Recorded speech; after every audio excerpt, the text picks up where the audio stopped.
Quando José tinha 17 anos, apacentava os rebanhos com seus irmãos. Sendo ainda jovem, acompanhava os filhos de Bila e os filhos de Zilpa, mulheres de seu pai, e trazia mais notícias deles a seu pai. Ora, Israel amava mais José do que todos os seus outros filhos, porque era filho da sua velhice, e mandou fazer para ele uma túnica talada de mangas compridas. Quando seus irmãos viram que o pai o amava mais do que todos os outros filhos, odiaram-no e já não podiam falar com ele de forma pacífica. Então a gente vê aqui aquela rivalidade que os irmãos de José tinham com ele, né? E vamos ver aí o que foi essas etapas na trajetória da vida de José. José da túnica, a gente conhece José da túnica, José escravo na prisão e José governador do Egito, né? E aqui a gente vai ver a lição da história de José, vai trazer para nós. O José da túnica, o pai amava mais ele, né? E ali ele fez aquela túnica para ele, ali, mostrando, vamos dizer assim, e ele era o favorito, né? Quando se dava uma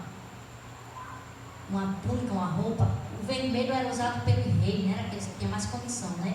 E quando um pai dava uma roupa ao filho, principalmente essa túnica que era colorida, né? Uma túnica talada de mangas, bem de várias cores. Então naquele tempo a roupa indicava uma posição social. E ali a púrpura era reservada para quem era mais assim, os reis. Até lá em Atos fala que Lídia era uma vendedora de púrpura, né? Nessa pregação que eu já preguei. Ela tinha um molusco que ela fazia e produzia ali, ela vendia, ela era rica porque ela vendia essa púrpura, esse tecido, né, para os reis. E a de José era ali uma declaração de favoritismo, tá entendendo? E José, ele se aparecia para os irmãos com aquela túnica mesmo fazendo pouco, porque ele se achava, era mesmo assim, tá entendendo? Ele dizia assim, meu pai gosta de mim, ele me ama, e ali ele me escolheu, era o filho da velhice, né, como ele próprio diz aqui na Bíblia. Então ele tinha os privilégios, proteção, conforto, comodidade, segurança. Então tudo ali demonstrava quando ele se apresentava para os irmãos com aquela túnica. Isso era José, né? Então existia aspecto negativo e também aspecto positivo, né? O negativo, ele achar que o sucesso é alcançado sem esforço. Ele também achava isso, José, certo? Ele ali era egoísta, ele achava que era o centro das atenções. Então tudo isso passava pela mente de José. José usava a túnica com bastante frequência, sentia-se especial, né? Se achava. No entanto, toda vez que usava, José lembrava os irmãos que ele nunca seria amado pelo pai como ele era. Olha aí. E agora? José ali, os irmãos que já tinham essa rivalidade no livro Patriarcas e Profetas diz que esses irmãos de José já vinham dessa vida toda desregrada já de Jacó, né? De Jacó, ali do pai de José, com aquela trapaça que Jacó fez com o irmão. Então ali os filhos já nasceu ali, Raquel já não foi a prometida, já veio outra, né? E ali tudo já foi ali de um passado, de uma vida que os filhos de um, os filhos de outro, né? Ele não era daquele que amava, e ali ele tinha favoritismo por ele, era o filho amado. Então vamos ver o José e os sonhos. Naquela época o sonho era considerado profeta, e José não teve o bom senso de manter seu sonho em segredo. Ele era para manter o sonho em segredo, mas ele não teve esse bom senso. Então lá no verso 6 diz que ele virou, mexeu, ele estava mostrando para os irmãos: vocês vão se curvar, eu sonhei que vocês iam se curvar sobre mim. Então ele estava sempre ali querendo estar por cima, né? Estar por cima. E aí começa toda aquela trapaça. Os irmãos começam a ter aí uma inveja de José. Uma inveja de José. José às vezes ia ao encontro deles, onde eles estavam apacentando as ovelhas, né? Porque eles iam apacentar o rebanho do pai, e era longe, mas José ia também. Quando der fé, José chegava lá e fazia questão de mostrar ali E era o favorito do pai, com aquela túnica, né? E ali eles começaram a tramar o mal na vida de José. E ali José, o sonho daquele do favorito, agora ele passou a ser o quê? Uma pessoa que estava no alvo ali, que ele nem sabia o que passava na mente daqueles irmãos, né? Tramando contra ele, tramando mal contra ele. E ali José se torna agora escravo, né? Porque eles fazem aquele arrumadinho ali para vender, para matar. Ainda teve um que disse assim, não, vamos matar não, vamos vender, né? Ainda teve um que recuou um pouquinho, disse assim, vamos fazer o seguinte, vamos vender, bota ele aqui nessa cisterna e depois a gente... E ali ia passando aquela caravana de escravos e ali venderam José. Então, de ser aquele favorito, aquele filho especial, amado, José dos sonhos, que também tinha sonhos especiais, agora José passou totalmente agora a mudança da vida de José a ser um escravo. Foi vendido, né? E ali no Salmo 105, 17 até o 19, vamos abrir para a gente confirmar. E ali José também, Salmo 105.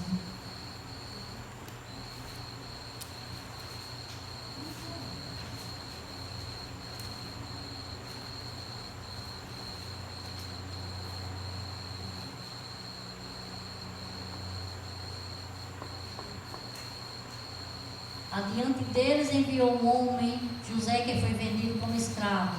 Apertaram seus pés com correntes e puseram uma coleira de ferro no seu pescoço, até cumprir-se a profecia a respeito dele e tê-lo provado a palavra do Senhor. Então, era uma profecia, né? Era plano de Deus que José passasse por tudo aquilo, né?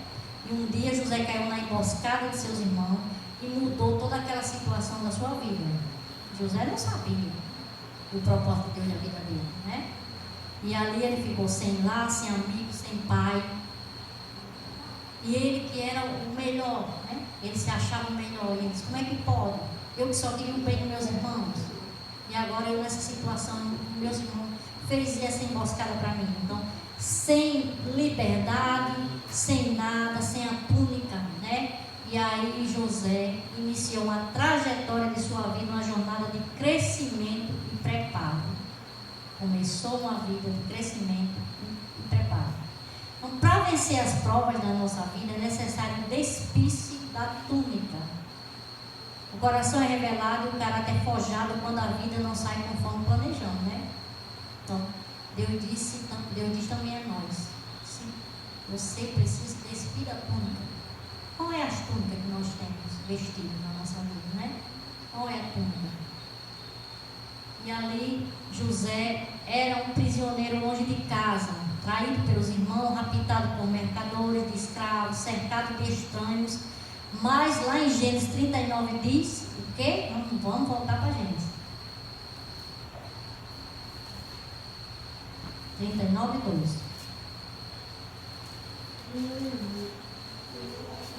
O Senhor Deus estava com José, que veio a ser homem próspero e estava na casa do seu dono egípcio. Então, o Senhor estava com José, né? Amém? Então, vocês podem perguntar, alguém pode perguntar, como é que Deus agora vai estar com José?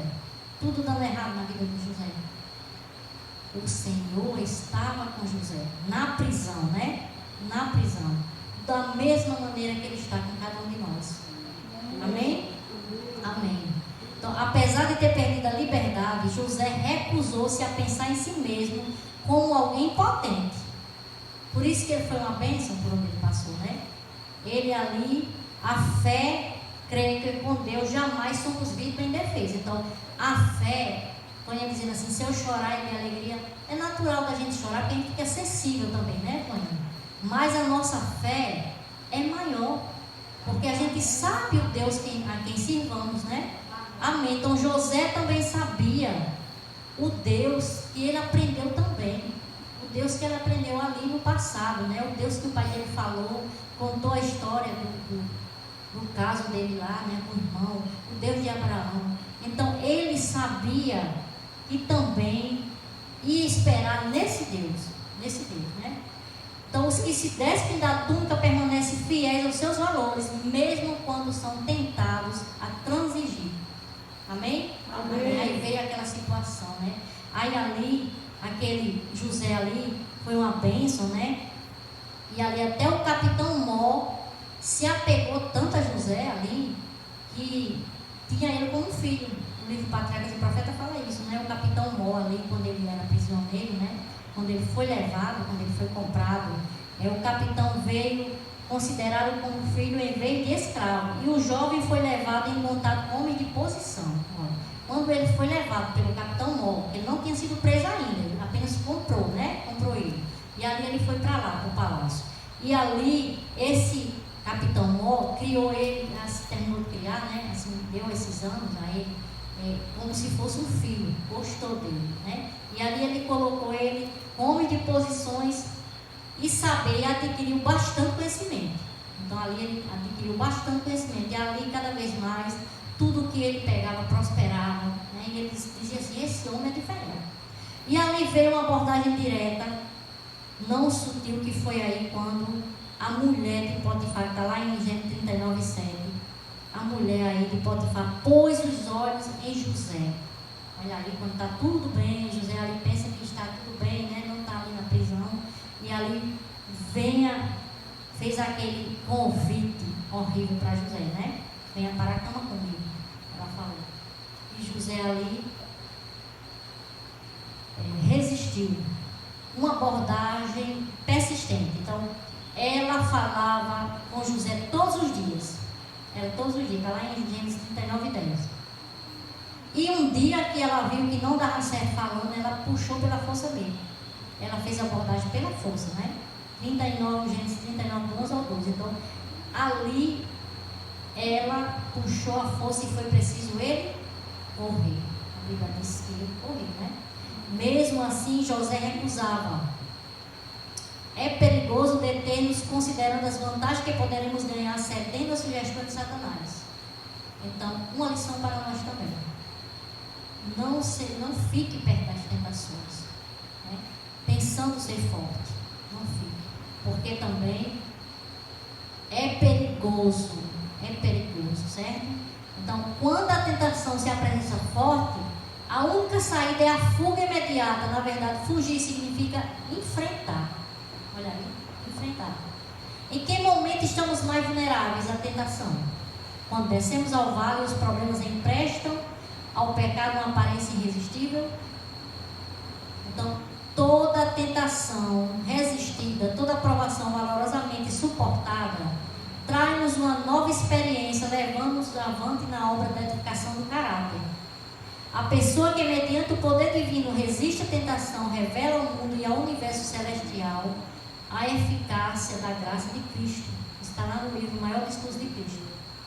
Então, José passou por uma prova, né? E agora resistiu, mas aí foi preso. E agora, né? Não devia, mas pagou, né? Mas foi ali levado prisioneiro. E o Senhor, porém, estava com José. Amém? Amém. Então o Senhor também está com você, Tony. Amém. Os problemas que vai enfrentar, ser enfrentado agora, né?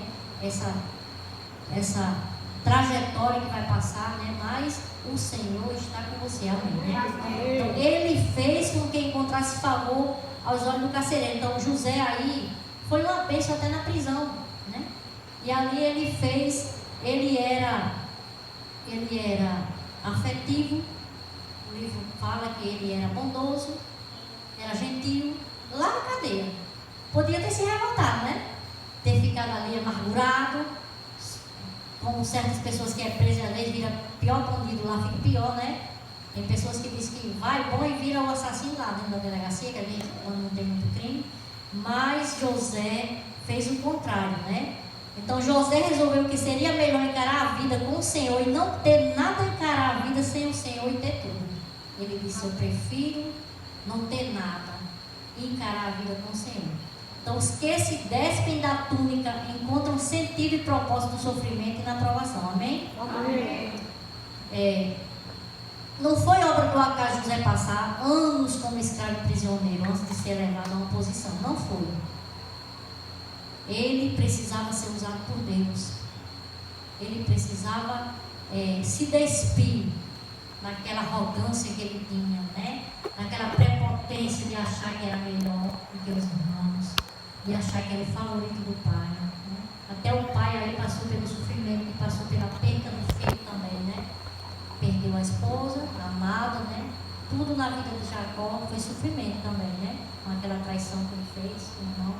E ali Jacó passou pelo sofrimento até aí nessa trajetória de José. Depois, quando José disse que queria Benjamim, né? Viesse Benjamim para lá, que ele já tinha perdido José e agora ia perder o mais novo, né?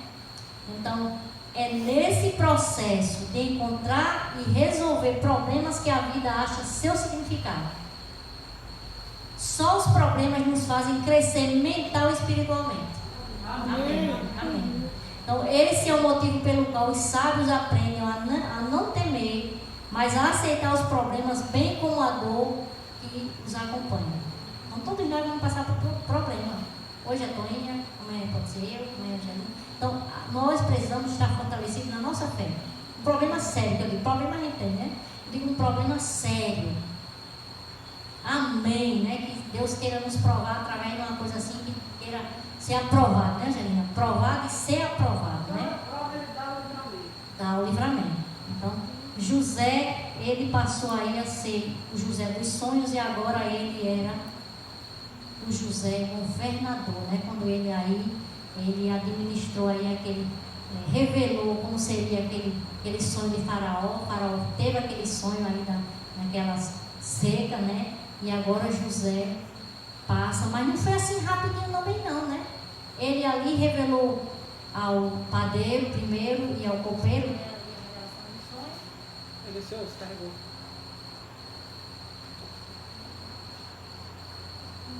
E ele disse que se lembrasse dele, mas ainda passou 2 anos. Diga aí. Ainda não estava no tempo de José sair, né? Então ainda passou 2 anos para poder o copeiro, o chefe, se lembrar de José. Então foi sofrimento na vida de José, viu? Você entendeu? Então, o que é que essa mensagem quer dizer para nós? Principalmente hoje, nesse culto de gratidão a Deus, né? E com Deus, pode passar o tempo que for.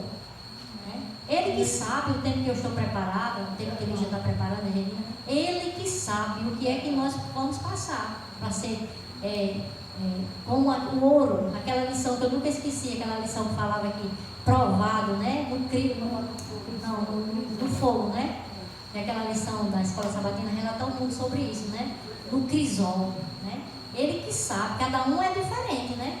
Cada um é diferente. Então, José teve essa oportunidade e Deus ali colocou ele nesse patamar, né? Então, despido da túnica, José encontrou seu sonho.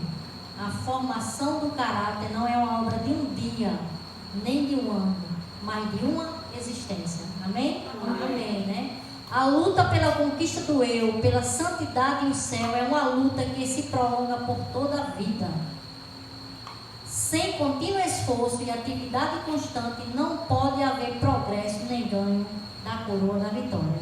Amém. Então nós precisamos passar, né, pelas lutas da vida. Porque pode até a vitória não ser aqui, mas a vitória é garantida no céu, né? Amém. Essa é a que mais interessa, né? E de todo jeito nós vamos passar, né? Então que Deus nos ajude, que Deus ajude você, mãe, cada vez mais se firmar. Naqueles dias que você estiver triste, que vai ficar, que é do ser humano, né? O medo, às vezes, o medo nos rodeia. Mas que você pense na história de José, em que ele suportou ali a traição dos irmãos, pedindo socorro ali dentro daquela cova. Quantas orações José deve ter feito ali e não veio socorro, né? E ele deve ter dito, não, meus irmãos estão enganados, ele vai me tirar daqui, eles vão me tirar daqui. Eles estão com raiva de mim, vai passar, eles vão me tirar daqui. E não aconteceu, né? E ali os irmãos vieram para vender, forjar a sua morte, né? Então que Deus nos ajude, ajude você, ajude a todos nós a nos fortalecer na fé, como esses homens, como José, né? E Deus ali colocou, deu a vitória, ainda teve o privilégio de viver com sua família, de dar o perdão a seus irmãos, precisava ser moldado no perdão, né? Então tudo foi ali propósito de Deus, né? Amém? Amém. Então que possamos nos firmar nessa fé. Vamos ficar de pé, vamos orar em agradecimento a esse Deus. Amém. Querido Deus, Senhor Jesus, Pai, como é maravilhoso estar na Tua Santa Presença. Como é maravilhoso louvar, Senhor. Por isso que os anjos não param de engrandecer o Teu santo nome, de exaltar o Teu santo nome no céu, Pai. Se a gente quisesse ir para casa, a noite já tinha valido, Pai. Mas o Senhor ainda nos dá uma história de fé, de força, como a de José, Pai. E aqui estamos, Senhor, para te pedir que o Senhor fortaleça a nossa fé, seja lá os calabouços da vida que vêm sobre nós, Senhor. Seja lá os problemas e as dificuldades, mas que com fé, Pai, tudo se torna fácil. Abençoa cada um de nós, para que cada vez mais possamos estar firmes, que quem nos guarda é o mesmo Deus, é um maravilhoso Salvador que guardou José desde a entrada e a sua saída, Pai. Que onde Toinha passar, ela será uma bênção, Senhor. Amém. Como José, que onde tocava, tudo prosperava, Senhor. Amém. Obrigado por essa noite tão maravilhosa, junto com os irmãos. E vamos voltar para casa, que o Senhor nos acompanhe também.